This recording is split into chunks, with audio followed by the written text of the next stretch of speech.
Well, ladies and gentlemen, this is the video we have all been waiting for. And this is the video I'm super excited to present to you guys. New Zealand, down under. Welcome to, Cromwell Super Speedway, the Highlands Park. This place is absolutely phenomenal. In the feature, it was curbed up. It was badass. Hope you guys enjoy the ride of coming from deep in heat races and checking out in the heat races where we got to start in the pole. Big shout out to my crew, everyone involved, Ray, Jake, Kaleb, the whole team. This was an experience, and I'm super grateful, and I'm super pumped to bring you guys the footage that we got. GoPros got covered, GoPros got broke, a lot of stuff went on. We did a 4-bar change before the feature, and we came home with a win, and I got my first international win. But this wouldn't be possible without the whole Baughan team. So thank you guys. I know I didn't pronounce your last name right, but maybe I'll do a little bit of an Australian accent, or New Zealand accent in this. But starting deep in this heat race, I believe this one was 14th. The main goal was just to finish, in all honesty. I did not know what I was going to expect. I ran a couple hot laps. But man, starting this deep on a track that I don't run ever, and it's my first real laps racing. I didn't even get to qualify. I got to hot lap and practice the day before. But coming from deep was freaking wild. This was the first time I raced with these guys, and I didn't know what to expect. I didn't know how the track raced. I didn't get to see it. We were the first heat race out, so I just kind of was guessing and kind of just let my instincts take over, I guess, and tried to notice what the cars were doing, what the posture was doing. But one big tip was kind of to enter higher than these guys, entering into 1 and 2, and then hopefully diamond off and hit the grip on the backstretch, and then shoot down and kind of just shove it underneath them going into 3 and 4 just like that. Or you could rip around them in 3 and 4, but it was just such a long ways around.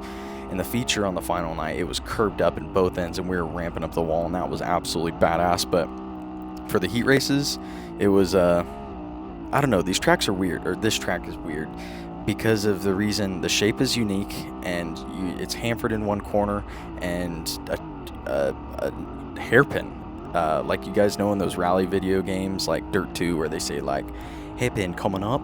It's like that, you know, you're just absolutely booking it, hauling the mail, and then it's like an instant turnaround. It's a 180 flip, and there's grease on the bottom just like that. You could slide up and hit the wall like Maria did. You just get your left front caught up in the grease right there, and you're going right into the fence. And I almost did it. I have no idea how I saved that, but yeah, it was definitely a learning curve the first day. And you can either carry speed around the top of the hairpin, or you can kind of do a diamond, or you can putt bottom. You can kind of get your left front up on the infield, but the infield's not good because it's dusty and greasy and wet. So there was just so much being thrown at me. But ultimately, we started deep in that heat, and I think we came home 5th. But that put us starting pole of the next heat race. And this is where I feel like I really got comfortable racing here, because I kind of got to dictate my own wing speed and my own pace and really just feel out the track. But there you go. Yeah, you can kind of see, I don't know, if I had to explain it, the hairpin corner is kind of like running a road course track. Like if you guys ever play F1, or you guys are familiar with F1, you're really opening up your entry, and you want to hit the apex with maximum amount of low speed. And then with that, you want to carry your low speed all the way into the wall, and the cushion ramps up the wall on the exit. So you want to keep your low speed up, but then you kind of want to aim for the wall and ramp up the wall, because the wall will get you going straight again. And with that corner being so abrupt and so different, and carrying so much more speed than that corner truly allows, like you see here, I'm kind of running the top, and I got my wing about halfway back. You just want to carry as much low speed as possible, or minimum speed, as the F1 guys put it. But you have so much, like, I don't know, it's unique. Tanner Holmes just called me, so I had to interrupt the video, but we're back at it. And, I was just talking about low speed and then ripping the top in that corner, but, man, this track was, it was pretty badass. But one other thing I noticed, I don't know if I talked about it already, but the sand kind of reminds me of Ventura. And I say sand because this track is sandy. It doesn't have a lot of grip, and I feel like even when it is quote-unquote hooked up, or the local guys here say the track has a lot of grip in it, there's no grip. And then even when they say the track is quote-unquote slick, this track isn't actually slick, I feel like. I feel like the track gets clean and dirty, and I feel like the bottom gets dirty really fast and really smooth fast, and then you can kind of run the crumbs and follow the crumbs all the way up on the top, and then it gets to a point where you're running the crumbs all the way up on the fence, kind of like I'm doing right now. And the crumbs, I feel like, give you extra grip. And it's not necessarily crumbs, it's just kind of more like crunchy dirt. It's like someone cracked Rice Krispies and sprinkled it all over the track. It's very fine, it's very silty, and you can kind of see on the bottom how it's just super smooth, and it's not really even slick. I wouldn't even say this track gets that slick. It doesn't look that slick, and it doesn't feel that slick. The more you get your wing back, the more grip I feel like you have everywhere. And honestly, I felt like I was still hauling the mail in the feature, but it was, I guess everyone else was saying it was pretty slick, but in my own mind, I didn't kind of think the track was that slick, and I also really didn't even adjust my car that much. I think I didn't move in the right rear at all. I left my right rear pretty far out the whole entire night. I just changed my shocks on the final night for the heat race, and I don't think I even ever touched my shocks, and that was a no-no right there. The NZ stewards will get upset if you go, I don't even know what they call it. I'd call it an apron, but they call it something weird. You guys also call like head socks something weird. The balaclava is the head sock. I'm learning a bunch of cool words, but I don't know what this is. Oh, this is when Jake forgot the fuel cap. Jake, if you're watching, I had to throw this in for you, buddy. I couldn't let this one go unnoticed. So we're supposed to do a pole shuffle, and Jake left the fuel cap loose. And shout out Jake, that's your new job. Make sure the fuel cap's always tight, and you will never hear that down from me. And I hope your whole team never lets you hear it down, and I hope they make you check it the whole entire rest of the season. But now for the dusted out feature. It wasn't too dusty, if I'm being honest with you guys. The dust wasn't bad. I've raced in way worse than Tulare. I mean, I left it in because the visibility isn't good, but it's not bad. I feel like it was going to get clear here in a couple laps. I feel like 3 or 4 laps, it probably would have cleaned up. It would have been okay. And yeah, all said and done, I don't think it was too terrible, but the stewards, they got a little upset, and they told us we couldn't race. So we had to revert back to the pole shuffle, the pre-pole shuffle points from the heat races, and yeah, I got deemed with 3rd. And right there was still water up on the top of the track, and my right rear was spinning, and I was trying to get as high as I could, and it was a little dusty, but I'm not going to blame it on the dust, and I didn't hit the wall any other times, so I think that there was a little water hold, because I also had to pull like 2 tear-offs, and at that time my GoPro got covered in mud, and I think everyone kind of just slid up and hit the mud spot up there on the backstretch, and yeah, I smacked the shit out of the wall and bent the torque tube and blew off the ladder straps. So honestly, it was probably a good thing the race got called, because I don't know how the car would have been with a blown out ladder on this racetrack. Who knows? It had the top straps blown out, so it might have been really good like Rico. But rolling into the second night, we started pole of our first heat next to Tanner. I feel like this was going to be my toughest heat of all. This was a test to our car. I knew if I could beat Tanner, we were going to have a really good car tonight.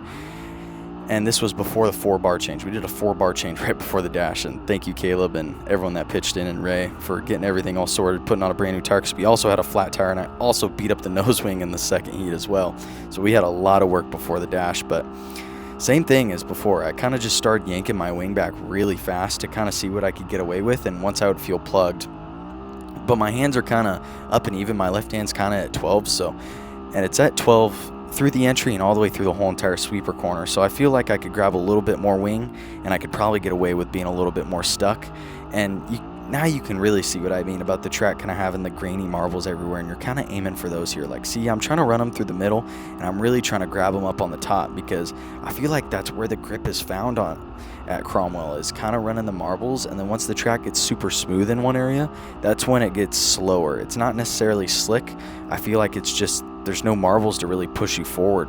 And I was a little worried about the motor right here too, so I'm also trying to look at the gauge and make sure I'm not losing oil pressure. But the motor still had a ton of oil pressure, so we were still good with that. But other than that, I'm just aiming for the marbles, and I got my wing back. My car feels really comfy. I'm kind of getting my hands a little more bent with the dish wing, and I'm just plugged in the track right now. We are logging laps, and I feel like we are logging fast laps right now.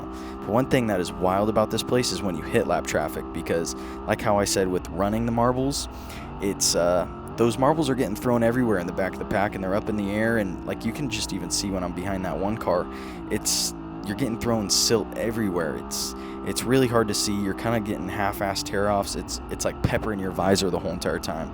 And it's not like big mud clods like we're used to in the States. It's like you're getting misted the whole entire time on your visor, and it adds up fast, and I feel like you pull a lot of tear-offs at this place. But as for lap traffic, I'm just trying to watch these guys, because I know Tanner's behind me, and I know I got to log fast laps. And yeah, with Tanner being behind me, I'm just trying to get around these guys as quickly and as efficiently as possible. And with these guys racing too wide in front of me, I try and do all reliable and enter as high as I can and get that good diamond line and maybe hope that they start racing. But this guy also does the same exact thing. And yeah, that was not good. So they kind of blocked the lane, and now I'm kind of stuck right here, and I'm trying to just shove my nose where it doesn't belong. And luckily the flag was flown because Tanner blew up a U-joint. We also had to help Tanner with that after this. And one thing I noticed is you can see me positioned in my head, and I'm trying to look for like where I can hit the best apex to go into this hairpin corner right here. I'm on every single time I did a restart, or every time I started on the front row, I was trying to look at damn near the entry to one, and I was trying to look at it and trying to give myself the straightest line possible. A lot of guys I noticed when I restarted in the back, they were just going as early as possible, but I feel like that also kind of hurts you, because I feel like if you go super early and some other guy gets his angle better, having a good angle is going to be far better than going early. And I also noticed that in the start of the feature on the second day, I had a way better angle than the guy that started pole. Yeah, he went super early, but I had such a good angle that going into the first corner, my car was going straight, and I just had so much more speed than him going into the first corner. And by the time he lifted, because he had such a terrible angle, I was already ripping around him with good posture, good wing down, good everything. And that kind of, I feel like that's what really secured me the win and controlling the race to my pace in the opening laps. But now we're starting deep, because if you start up front in one heat race, that means you start deep in the next. So this one was a real I don't know, it was kind of hairy, because Brenham's kind of getting all over the place. I know Brenham's going to be fast. I know he's going to be pushing the issue. So we're just trying to gain speed wherever he's not going, and then he makes a really shallow entry. And I feel like that is probably the worst possible thing to do here. And luckily he kind of gives me enough room to get up on the fence. And now you can see we're starting to also get active up on the curb on the exit of 2. And being active on the curb coming off the exit of 2 is big. And I feel like that is also what helped me win the second night. This night actually, is because I was beating the wall down. There was a couple times I got the car really tight in dirty air and lap traffic, and I was damn near 4 wheels up on the wall, ripping the cushion all the way around. And yeah, but as you guys can see, the video's coming to a close, and I didn't have the GoPro on for the main event. It actually died here in the dash, and we were doing the 4-bar change, and then it was raining, and I didn't think we were going to race, and we're putting on tear-offs, and I'm trying to watch the track and see how greasy it is, and my GoPros just kind of got put on the back burner. And sorry guys, I don't have the video for the feature, but if you guys want to watch it, you can go watch it on our TJP, whatever the heck it is, TV. And yeah, go watch it back. But we're going to be at Rapuna next weekend. I'm really looking forward to that one. Ray does all the track prep there. Kaleb's a local boy there, and my team's a local team there. And yeah, I'm just really looking forward to another weekend in the Down Under. But thank you guys for watching. If you stuck around, thank you to the whole Baughan team for believing in me and letting me drive your baby. I really appreciate it. The family is absolutely amazing. I feel like I got blessed with the team that I'm in. We get along really good. We both love Zins. We both love nicotine, so that's a plus. And they've gotten me to drink a lot this trip. This is my first sober day in the whole entire trip. But we'll see you guys in Rapuna next weekend. Thank you for watching.